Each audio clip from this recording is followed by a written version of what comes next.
From the keyboard to the boardroom, this is the business of esports.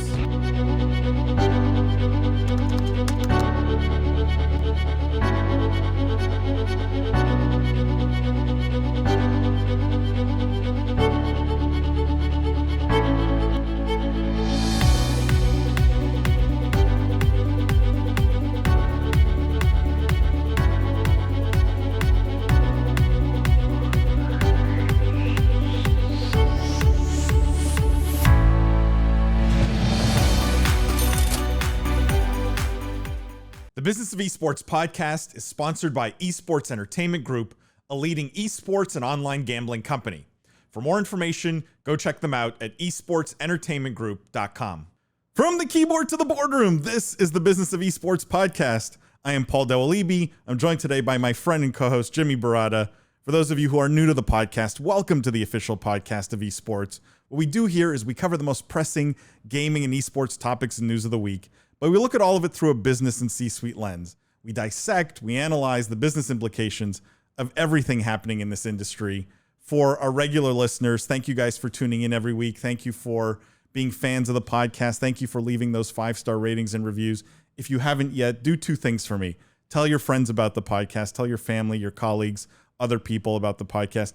And leave a review. If you love it, great. We always appreciate it, and it helps the algorithm surface the podcast to others. Jimmy, how's it going? How was your week?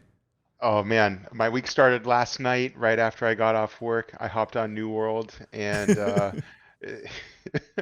don't Did you know get if, in? I don't know if I'm going to be available for the next few weeks, months, years. It's weird because the note I got from you yesterday said you were feeling very ill and needed to take the day off, and now you are looking remarkably better.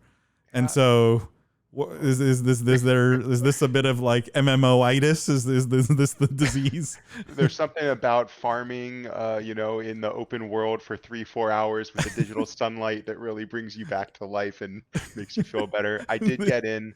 The queue time was really well handled, I thought.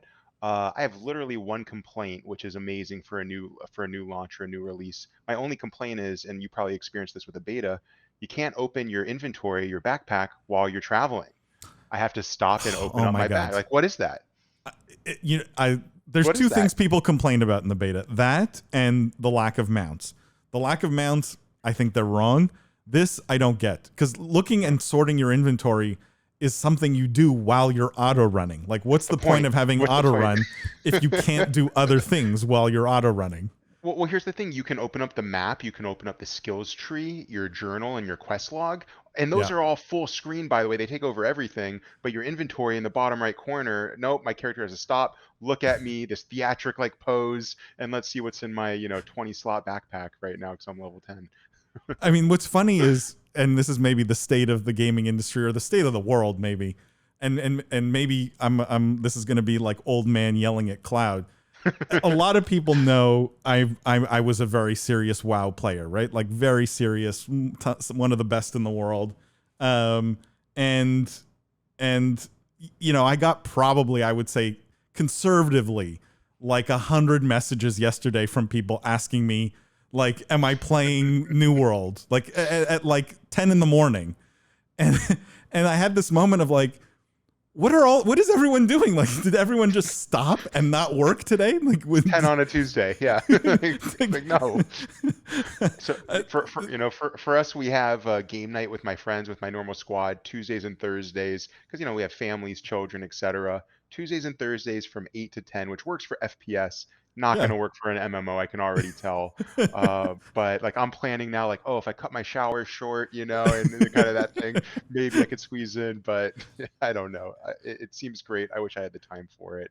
It's just, there's this expectation that we should have the time for it. Like, why else wouldn't I be playing at 10 in the morning on a Tuesday? Which, I don't know. What is that? Does that say something about us or about the younger generation that thinks it's okay to just knock off work because of a new game launch? The way I feel about it is we need to find more partners for any of our fans listening, anyone that's trying to do business in esports. If you are playing New World, I'll take a call, but we have to queue up. We got to squad up, quest. I'm gonna tell you to stop talking if we're in a fight, but like that's where I'm taking my meetings. I'm getting rid of my Calendly, and we're gonna hop on New World instead. It's brilliant, Jimmy. I've never heard a more brilliant thing. Schedule all your meetings in New World.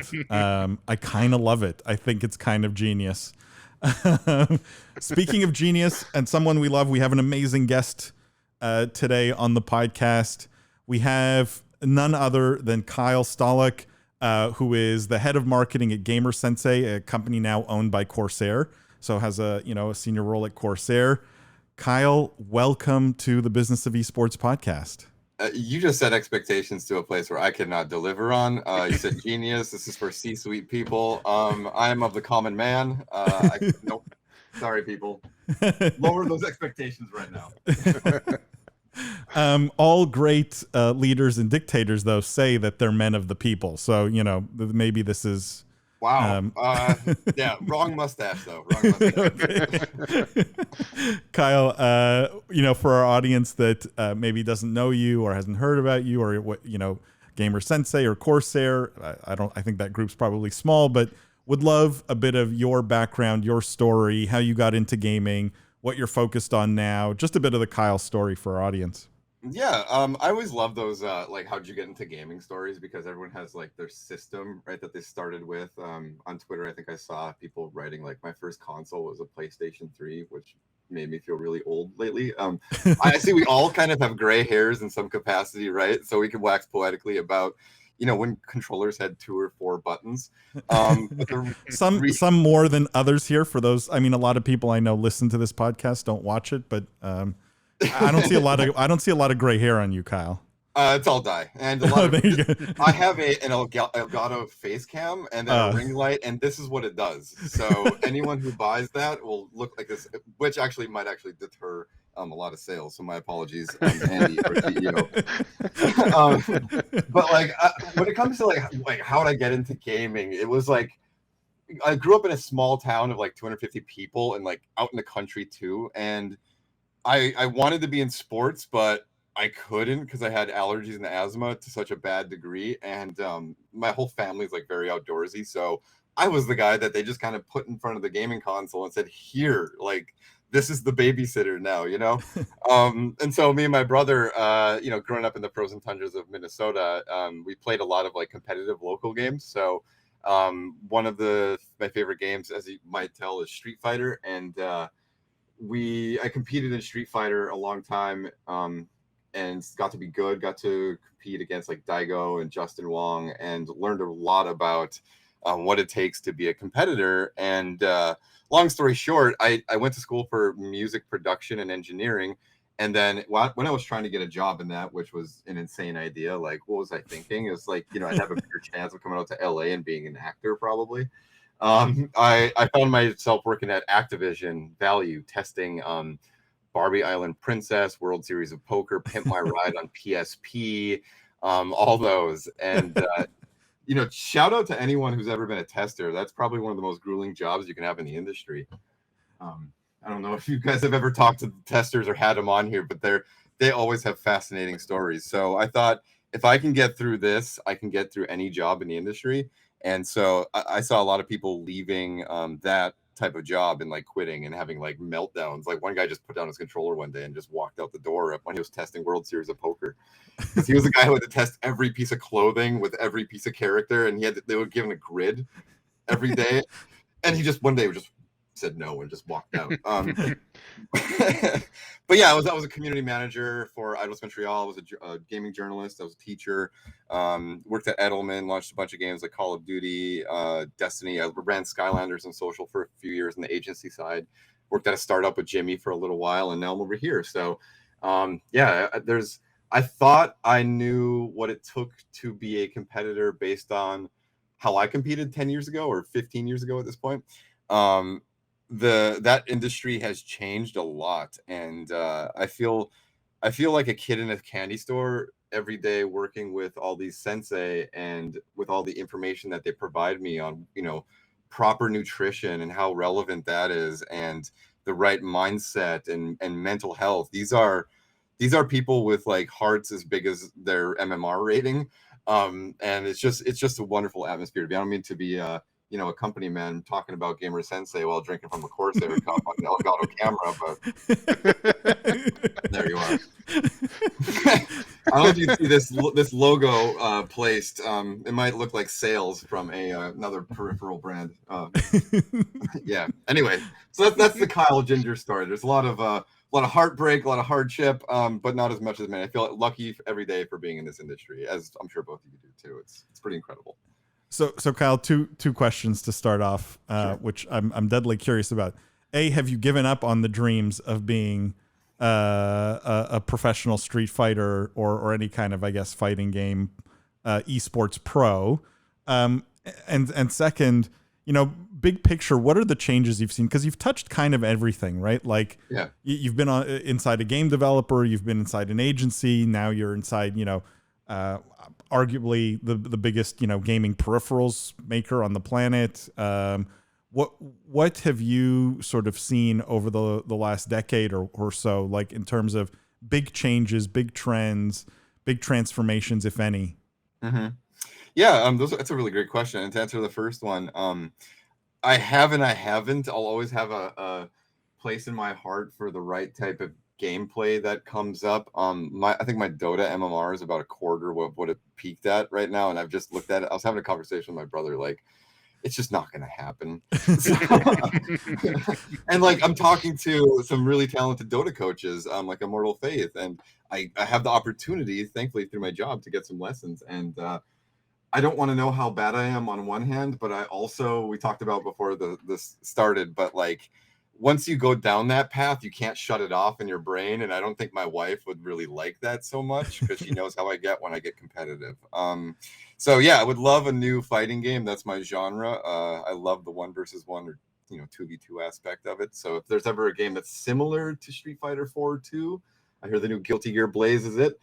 But in regards to the changes, yeah, there's been a lot of changes that have happened throughout the years. Like when I was at Idols Montreal in 2010 and 2011, about influencers weren't really a thing, and I was reaching out personally to YouTubers, putting forth a lot of strategies, and a lot of people in the company, and this isn't to bash on them at all, they were like, is this influencer thing going to be a thing? Like, is it worth giving someone an asset or doing something with them? It's just YouTube. They only have like 100,000 views on a video. What's that going to get us? And being an early mover in that space, maybe I should have struck when the iron was hot and had a different career. Maybe I'd be a millionaire by now if I had an agency or something. But I didn't. It was really interesting to see when that was happening. It was really interesting to be a part of this rise of social and the importance of it. How it went from kind of a lot of execs coming in and dictating what it should be, but then really depending on the young grassroots creative thinking, and being a part of that creative mindset was fun. And seeing the startup world change, and a lot of new money coming into the space. I've helped a lot of brands get in here. I've done kind of like I don't want to call them sermons, but they felt like that, preaching the good word of esports for brands for a long time.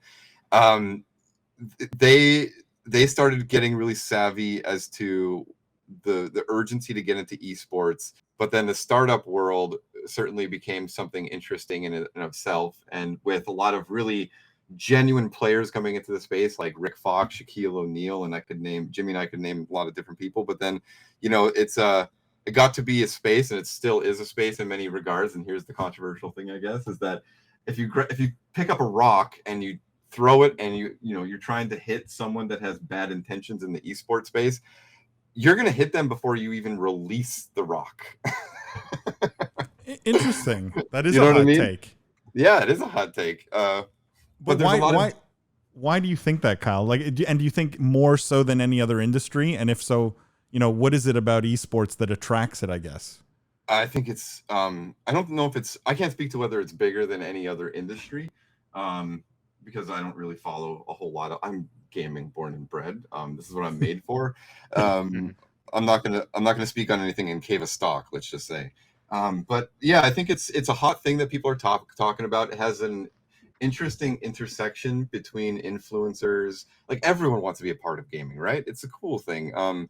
when superstars appeared on Twitch, it was a big deal, like Drake and Mighty Mouse. And now no one cares if the biggest star gets on there, because it's about your content and its creation. And this is seriously not a plug, but seeing Corsair and doing what I'm doing at Gamer Sensei, it feels like we're doing something right in the gaming industry, and we're really helping out colleges and kids think of the whole ecosystem and what it goes into to being a competitive player. So that's why I'm here. I'm walking the walk and talking the talk. So yeah, but there's a lot of interesting things happening in the esports space for sure. I mean, Kyle, what do you think is the solution then? Like, is it just a question of time in your mind that eventually the bad actors shake out? Is it that it's so easy right now to say, hey, I'm a gamer, so like, let me start a gaming business? Like, is that it? Is this just the barriers are so low and there's so much money sloshing around looking for opportunity? Like, what do you think are those factors, and how does it get solved? Big picture. I think it solves itself. I have a lot of faith not only in the next generation, but also in terms of the way that the gaming industry can address problems.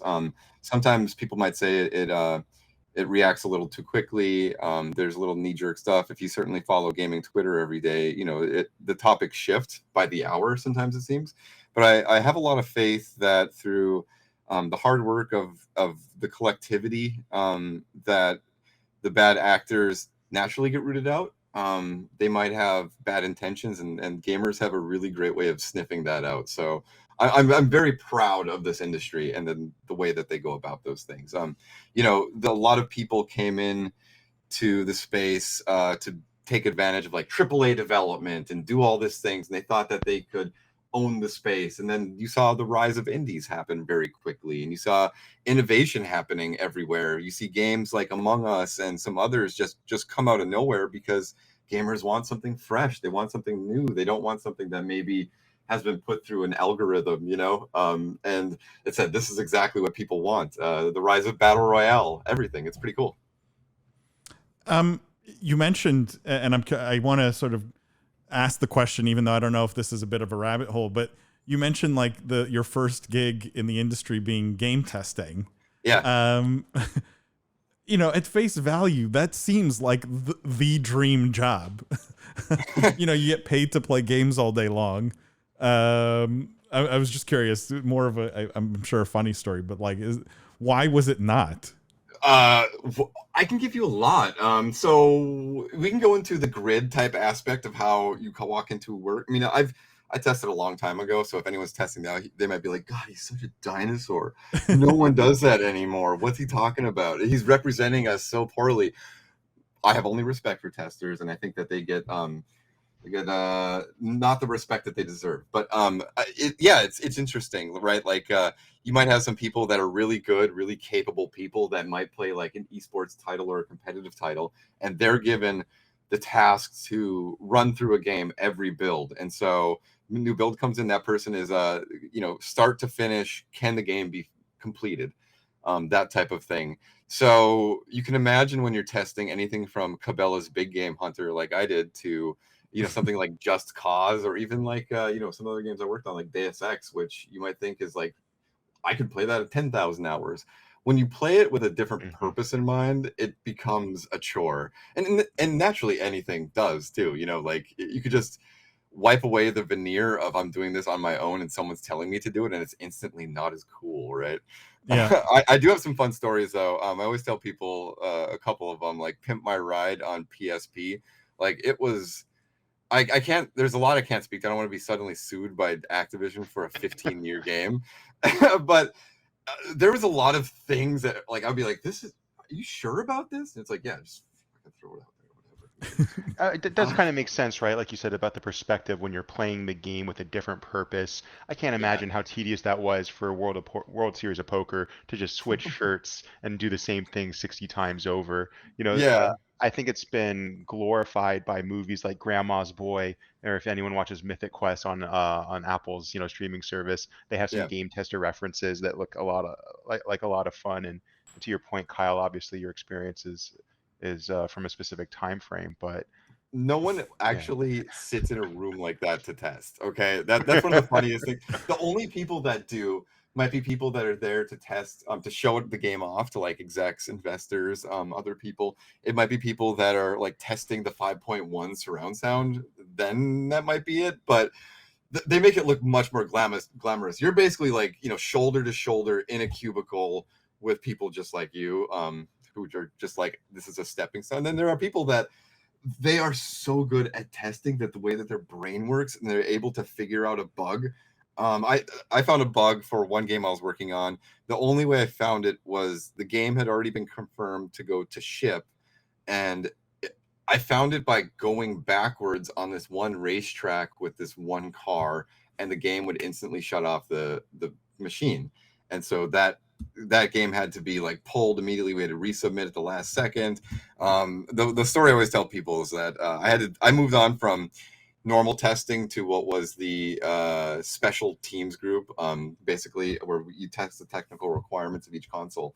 And so that means I had to test the eFigs of Barbie Island Princess, and like hearing her in every language, Italian and German, and she's just so angry in German when she wins. And it's just like, you don't even know if you're supposed to write this as a bug, like Barbie is too aggressive, like recast the voice actor, but then you're like, is it just German? Like, I don't know.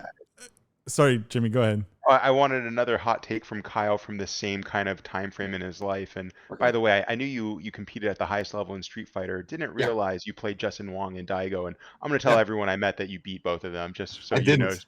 Be ready for that. But that's what I'm going to say. I was like half drunk too, because I only faced them in like the hotel room, because everyone knows in like after gaming tournaments, like the real matches happen in the hotels. I started getting wasted early because I got knocked out of the tournament early, and I just, yeah, I didn't beat them, but I was high on Xbox Live, and I did beat some of those people on Xbox Live. So I was more of an online warrior.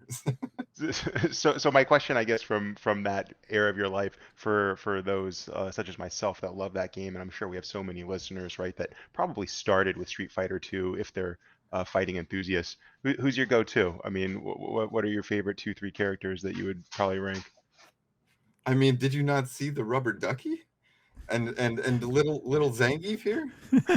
And I would take my shirt off, but I have Zangief's shoulder tattoo right here. That's cool. And I do have a Zangief 3-foot statue that's right next to our TV that my wife is not a fan of. Pretty clear who the favorite is. Yeah, maybe a little bit. Kyle, let's fast forward to Sure. today. In terms of Gamer Sensei, I just judged this pitch competition, esports pitch competition, and cool. There was a company that was pitching that was doing coaching in some flavor of coaching marketplace, right? We're connecting coaches with people who need or want coaching to get better at the games they're playing. Mm-hmm. My feedback to that team was, this is an increasingly crowded space. And now there's like the 800-pound gorilla in the room, which is Corsair. And it's like, so how are you guys different? I'm curious, as the 800-pound gorilla in the coaching space, how are you guys thinking about, how your product compares to now there are many other sort of variations on this kind of coaching marketplace. Mm-hmm. Yeah. So I want to reference kind of the other hot take too, that to anyone who is thinking about investing in the space already has, I would say lean on the experts the best you can, and lean onto the community and have someone that has their finger very tightly gripped on the pulse of the gaming industry, that can not only spot trends as they're happening, but kind of look to the future a little bit. I think since this industry moves so quickly, and be community focused is the biggest thing. And so, segueing to your question, Gamer Sensei, when it started out, it's a great question, and thank you for asking, because I love to have this, because I think about it every single day when I wake up, is how can we be different? How can we add value to the space? So when Gamer Sensei was purchased, it was kind of like a marketplace where anybody could come on and coach, and they'd be listed on Gamer Sensei. And there are some places that do that very successfully still. And I shout out to everyone's hard work and the self-promotion that it takes to do that too. When Corsair bought Gamer Sensei, they wanted to turn it into more of a a platform that allows kind of like a level of standardization across the board. So the right now we're developing a new assessments program. So it's going to be a new low price, so that at any point you can come in and you feel like you're getting a reliable product. You're not getting you might see a marketplace where you go, is this person capable of doing this thing? What are they good at? All that stuff. Our guarantee is also we're really offering people a great opportunity to grow their career. And if they don't like their first lesson, they have opportunities to, try something new. So yeah, the productization of everything, the standardization is really good. We background check, verify everyone. So that was one of the things that we tried to push a lot lately, because we see parents are a big audience of this. And as people that are growing older, like we said, sorry to mention that again, if you're insecure about your gray hairs, both of you. Well, Jimmy wears a hat, so that's not fair. My beard is covered. You can't see it. This half of my head is all gray, so that's why it's on this side. No, the parents, we're getting older, right? And so I thought about if I have kids and people my age who do have kids, I would want to know that the coach that they're working with has been background check verified, that this is a curriculum that we can like look at, and there's actually like a journey that people can map to that for esports, instead of a marketplace where you don't know what you're getting, kind of. And it's kind of a race to the bottom too with prices. Like, people are always trying to compete. Again, that works really well for some people, and kudos to them for doing it. We just want to try something a little different in this space. And it's an experiment, and we're having some really interesting success, and we have very, very great opportunities afforded to us by being a part of the Corsair family, not just for our employees to have great discounts on gear. I was going to say, like, is the fear with lots of competition in the space, and it, is that you get this race to the bottom in terms of pricing. I guess what I'm hearing, Kyle, is you guys have resisted that, right? And are choosing sort of to go more of a premium product kind of route. Yeah. You said you wanted tough questions when we were chatting before the podcast. Yeah. So here's a bit of my like tinfoil hat cynic question. I love it.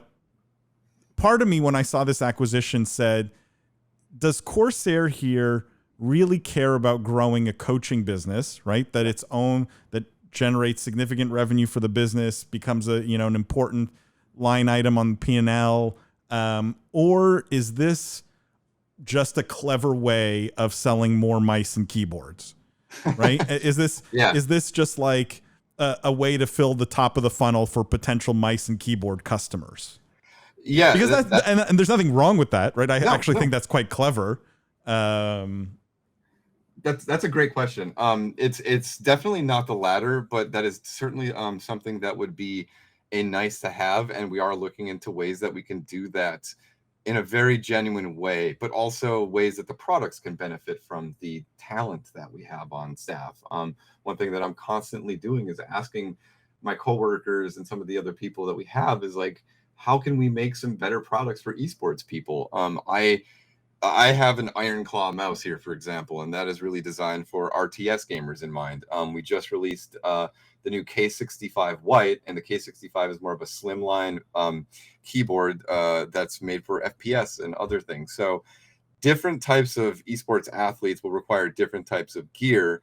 And I don't think there's anything wrong with a coach recommending that someone could do that, but our coaches will never say that is going to be the defining factor, from success and failure. They will be always I have great faith in the people that we vet to always be mindful of the core business, and what the business is, them being genuine people interested in the journey. If you get a coach right now, for example, let's say with Nico the Pico, our three legendary tier people. Legendaries are top tier for each title. And for League, we have Nico the Pico, Weldon, and Veteran. And these people, they're former LCS coaches. They've done some amazing things. If you book some time with them, you can message them. You'll get their Discord, and you can say like, hey, can I book a thing with you? This is what I'm having trouble with. They will then book a session with you and specifically work on the thing that you want to work on. They're really mindful of mental health, and every week we have sessions where the coaches train the coaches. So there's like this interesting brain trust going on of like, what problems are you having? How, have you tried anything new to get the most out of people? All they're interested in is kind of, leveling up, ranking up people, mind and body, and then also continuing that and refining their craft. So what we want to do at Gamer Sensei is just provide a platform to allow them to do that, but also, give them the tools that they need to succeed. You might see on our social media, we just gave a lot of product to our sensei themselves, because we want them to, try the product out. That's one of the nice things about being a part of Corsair, is that when you're a part of Gamer Sensei, you have nice perks as well. So it's really important for me, coming from a background of community and well-being and working with mental health organizations in the gaming industry, that what we do is pure. And I wake up every day really excited to work with the people I do and to be a part of, with the sensei, because I feel every day I just learn something new about competition and how bad I actually am, and how there's no way I could compete at some of the games that these people do. It's impressive. But Kyle, is there a future where there are financial incentives for the coaches to push Corsair products? Like, is that one way to monitor? Because, I'm always wondering, these coaching businesses, they're two-sided marketplaces. Fundamentally, the VC investor in me hates two-sided marketplaces, because you got to make two sales, right? You got to get coaches and you got to get players. And you're in a very competitive space where there's, a lot of people and the product's relatively undifferentiated. Now, Corsair has this massive advantage in my mind, because you can attract the best coaches, probably, and you can vet them in a way no one else can, probably. But I also feel like there's this monetization advantage of, can you create real financial incentives for the coaches to actually push the mice and the keyboards, and therefore you don't need to participate sort of in that race to the bottom from a pricing standpoint. You can do lots of maybe different things if you're monetizing through the accessories business.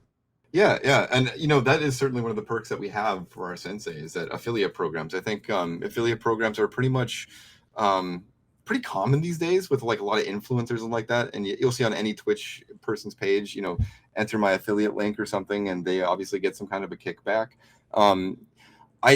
What's really great about that is that I haven't seen any sensei right now that I would say push that aggressively and say like buy Corsair products or anything. They're all really good people who are just, I think if they recommended that, they would feel bad, like they were selling something, and it's just not what they're interested in doing. And I think it's more of a plus up and a nice to have, versus like something that I see a lot of the sensei actively doing to get, to have baller status with, Lamborghini out the door because they sold so many peripherals or something, I just don't see that happening. And if we ever get to that point where the products that we have is diluted because we see that sensei are maybe pushing that too much, that's a conversation to have, but I'm not worried about that in the slightest right now. It's just a great group of people. So what is kind of like your primary focus from a marketing perspective? Like, where are you guys spending the marketing dollars? What audiences are you trying to reach or actively targeting? I'm just curious, what is sort of the marketing focus for, this business within Corsair? Yeah, I can say that there's a lot of different avenues that we're traveling down right now. And I think the growth of esports, like I keep talking about our age, but kind of necessitates different types of audiences based on that. There's a lot of data that shows that as people get older, they turn into watchers more than players for a lot of games. There's some games that I watch esports for that I don't actually play that much, like Street Fighter V, to be honest. You might have this feeling too, but I can't play it right now because I know if I do, I'd have to compete at a certain level, because I cannot be a noob at my game, you know what I mean? So I watch that, and so we see there's a lot of data that shows that, and and then from that, if you become a watcher or a casual player, you might have a group of friends that you like to enjoy with. We certainly see people that play games or get coaching because they want to just not be the bad person in their group, that they're maybe older or maybe younger. We see a lot of kids that are really young and still in high school, and they want to be esports athletes when they get older. We see parents, living vicariously through their kids, and also wanting to just help their kids out a lot and prepare them. And um, we work with colleges, and we educate a lot of parents on the space. And so we're marketing in a lot of different directions. And I don't want to give away too much because we have some really cool campaigns coming up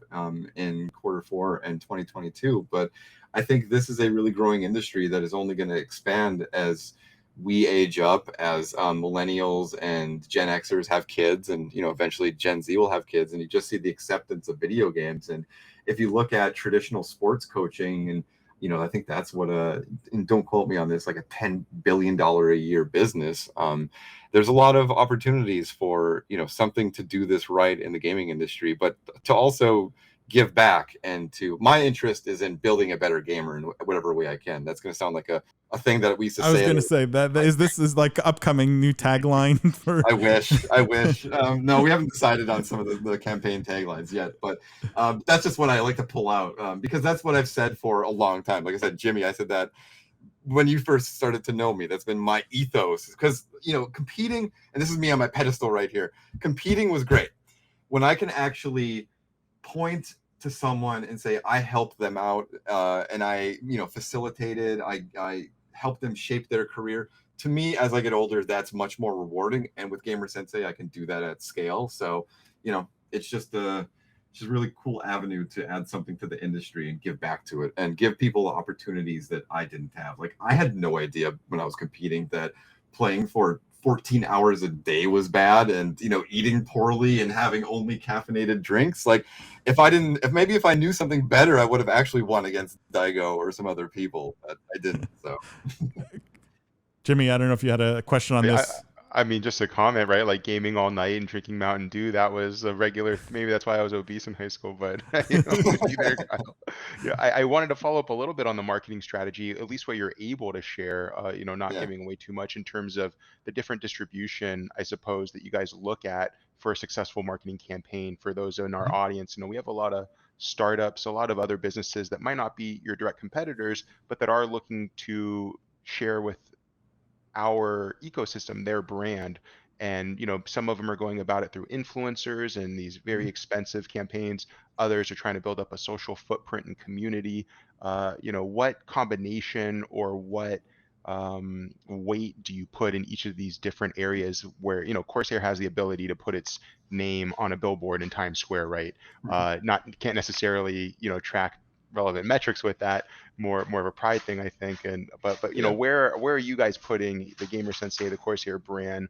Where are you seeing conversions? What's working for you that you would recommend to our listeners in that regard?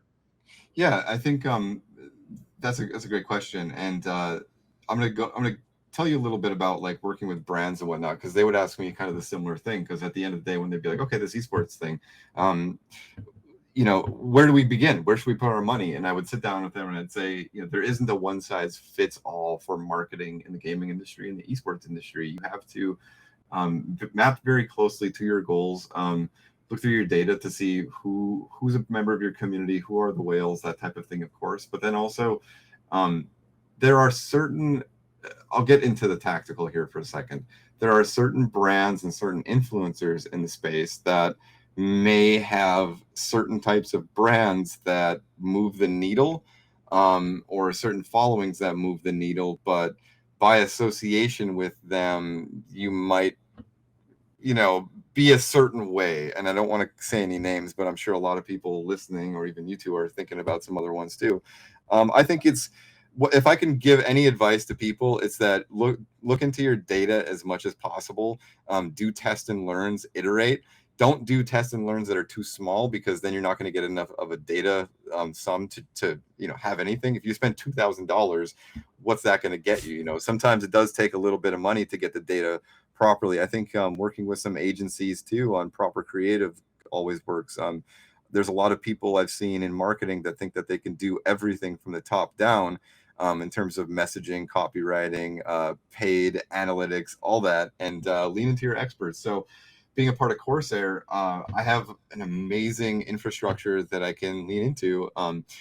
with our influencer department, with our social, with our analytics, and paid media, all that stuff. So I can't, if they're listening right now, they're probably like, don't say anything, don't say anything, don't say. But I can say that listen to the experts, but also at the end of the day, do what you feel is cool. Like ideally, as marketers, you kind of know your product.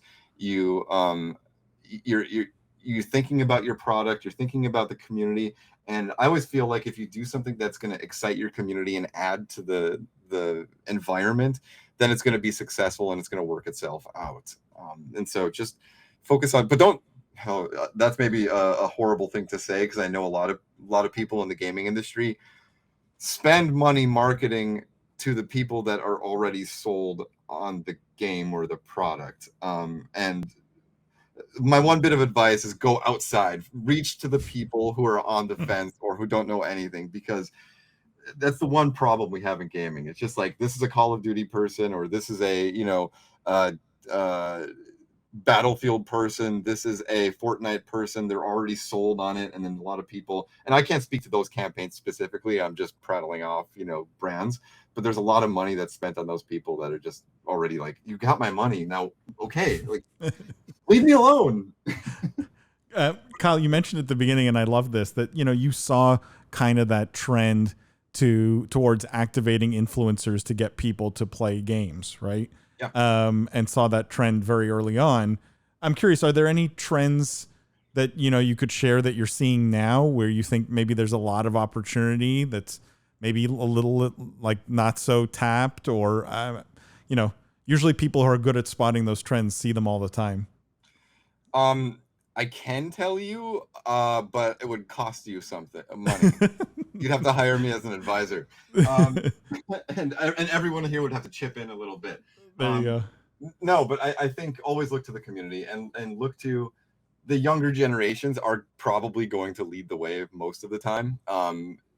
Have someone on staff that is a young Gen Z, that is in tune with everything and that is hip to the Twitch trends and all that. I think there's a lot of interesting stuff being done with developers and creating certain products. I think there's like certain branded games, certain branded activations. I think there are some really cool tech products that are coming up. I don't want to speak directly to them because obviously they haven't paid me. So, but there are some third-party stuff that in which the way that they interact with gaming software, creating experiences outside of it, I would say look to those people that are creating really interesting communities, and look to activate it with them, but also figure out why people are gravitating towards these things. Like, if this was 7 years ago, 8 years ago, I would say take a look at what's happening with Discord and how it's changing the way that we communicate. Before, there was no special Discord on someone's team. It was the social media manager running the Discord, and that still happens to this day, but a lot of companies have specific roles that's like, how do you manage our Discord community? So what is the new Discord, or what is the new blah blah blah? I think there's going to be a lot of that because this industry is inherently tech based and people are always looking for the cool next thing. So yeah, I love it. We use Discord for like, I use it in my companies, actually, like not just for gaming and to connect. Like, to me, it's the better Slack. There you go. Which is interesting. Jimmy, I don't know if you had any other questions. Just in the interest of time, I wanted to try and get to at least just one quick news story. Let's do it. And you can run about 5-10 minutes longer too if we need to. Just and it's we talked about it at the beginning of the show. I think it's the big news this week. Is New World launching, and I don't think we've seen a big new MMO launch with this much potential in a while. Let me just pull up one story here to frame things. You guys might get a bit of a laugh here. And the big story here: Amazon's New World MMO won't let you name yourself Jeff Bezos, which of course is the most important news story related to New World this week. No, I'm just kidding. It is an actual news story. But my question for you guys, what I was seeing, and all the numbers aren't out yet, but from what I've heard so far, the game hit 700,000 or 800,000 concurrents They think it's sold, more than 8 or 9 million copies. These are kind of the ballpark numbers I've heard.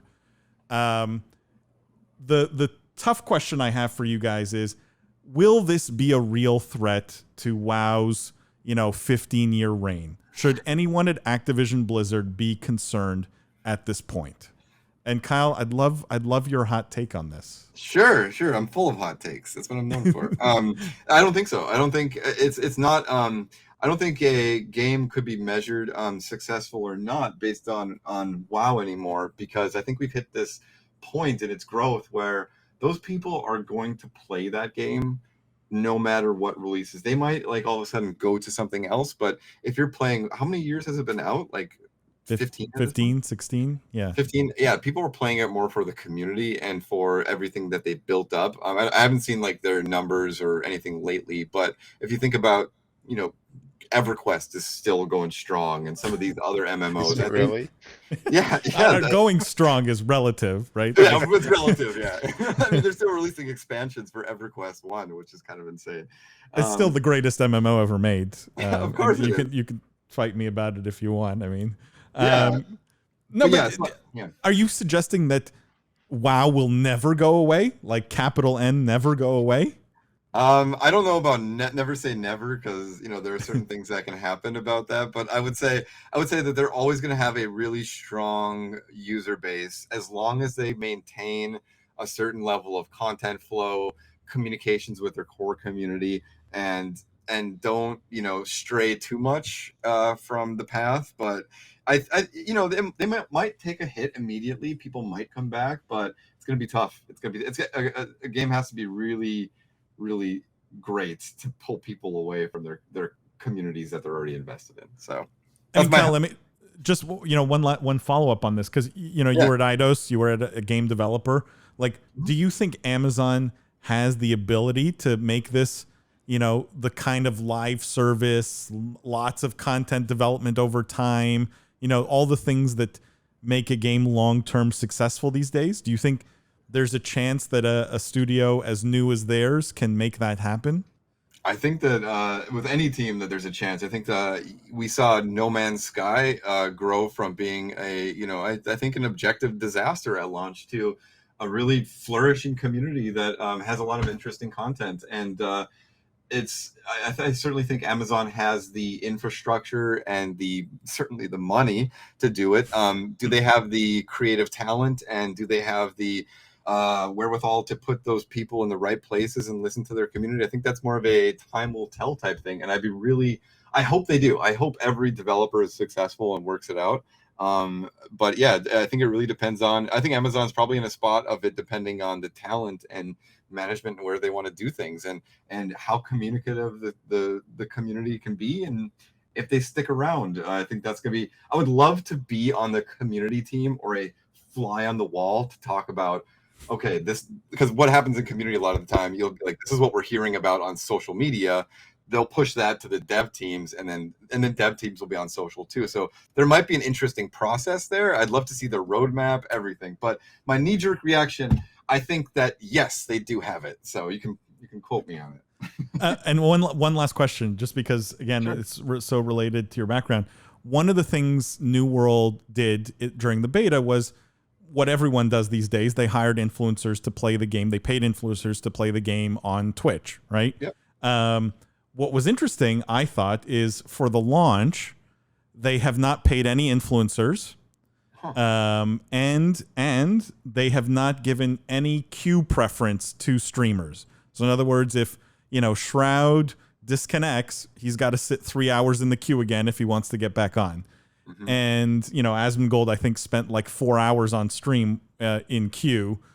I'm curious, what do you make, as a marketing guy, what do you make of this very seemingly, obvious effort to say we don't want to pay any more money to streamers and influencers. We don't want to give them any preference at launch. Do you agree? Do you disagree? You think it's a mistake? You think it was genius? I think it depends on the budget that a lot of people have, and if they may not have the budget to do that type of thing. Maybe things are allocated in a different way. I have friends that are very successful in the space that refuse to pay influencers, and I know people also that have built careers on paying influencers to do these types of things. And I think it's an interesting thing to do, because on one argument you could say, right, that these people, they streamed the queue for 4 hours. Why did we need to even put that? Like, we still got it. We still got the viewers. Like, yeah, people were saying it, but if you look at the way that Nintendo releases games, there's always or supply. It's always famously in limited supply. And so does that limited supply then create more of a fervor to want to be a part of the product? And we're now sitting here talking about the queues. So the earned media value of that is certainly something else that you can point to. But you could also say that sentiment has been really negative, and a lot of people, maybe they've already churned out without even playing it because of they heard about the queue time. So it's a lot. I'd love to see all the data that they have, everything. My take is that if you're spending any dollars, do it intelligently and do it with your ROI in mind, because I think there's a lot of people that just kind of throw money at influencers, and they're like, well, they get this many followings, but it's like, were they going to play the game already? Like we talked about before, like if people are going to play the game, do you need to pay them? It's an interesting one. I will be curious to see how it pans out. It's just so different from Apex that paid, all these influencers at launch. For me, it was a bit of a question mark because they had paid influencers for the beta. Why not pay the same influencers for the launch? I would have loved to have been a fly on the wall at those meetings inside Amazon also. Yeah. Well, I think one of the reasons why you might want to do that in a situation like Apex and in a situation like the beta too, the word isn't really out yet. And so the word of mouth hasn't traveled. So in order to make that big splash and to generate or to push the snowball off the hill to get it rolling, you might need to do something like that sometimes. Like, would people have known about Apex Legends if they would have started and gone up slowly? Did they benefit a lot because they owned that moment in time? I think they did. Whether it was right or not to pay as many as they did, I think a lot of people have argued in the gaming industry on both sides. But New World, right? So the beta went out.